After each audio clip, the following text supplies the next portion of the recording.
Hello, আসসালামু আলাইকুম। রজনী রান্নাঘরে আপনাদের সবাইকে স্বাগতম। আজকে আমি রান্না করব মাছের মাথা দিয়ে লাউ। এর জন্য আমি বাজার থেকে লাউ নিয়ে নিয়েছিলাম, কচি দেখে একটা ছোট্ট। সাথে কড়াই বসে দিয়েছি চুলায়। দিয়ে দিব আদা, রসুন, পেঁয়াজ, মরিচ আর পেঁয়াজটা আমি একসাথে প্রথমে বেটে নিয়েছিলাম, এতে করে স্বাদটা ভালো আসবে। সাথে 1 চা চামচ আদা রসুন বাটা, 2 চা চামচ হলুদের গুঁড়া আর 2 চা চামচ মরিচের গুঁড়া। একটু ঝাঁঝালো ফ্লেভারের জন্য দিয়ে দিব, খেতে ভালো লাগবে। স্বাদ মতো লবণ,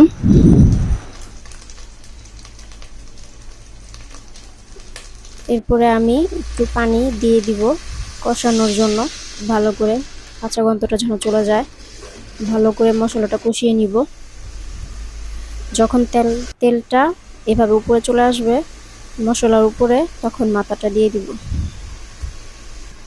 মাথাটা দিয়ে সুন্দর করে মশলাটার সাথে কষিয়ে নিব, যে পর্যন্ত মাছটা একটু সিদ্ধ হয়ে না যায়।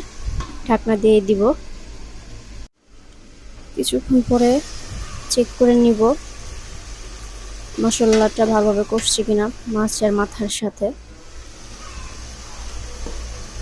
এরপরে দিয়ে দিব কেটে রাখা লাউটা, যেটা আমি প্রথমে কেটে ধুয়ে রেখেছিলাম।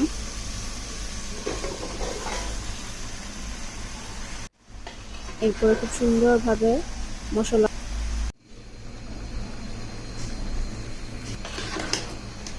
কিছুক্ষণ পরে আবার এখন আমি মশলাটা মাছের সঙ্গে কষিয়ে নিব। লাউটা অনেকটাই গলে গিয়েছে,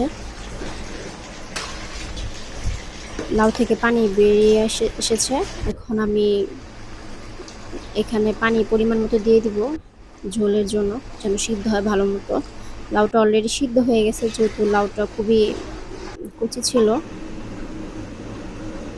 তো এখন ঢাকনা দিয়ে ঢেকে দিব। কিছুক্ষণ পরে যখন বলক তুলে আসবে তখন একটু দেখে নিব। সাথে একটু চা খাচ্ছি। এই তো দেখতে পাচ্ছেন আমার রান্না অলমোস্ট ডান। শেষে দিয়ে দিব ভাজা জিরের গুঁড়ো। ঢাকনা দিয়ে রেখে দিব, চুলাটা নিভিয়ে দিব। Hair is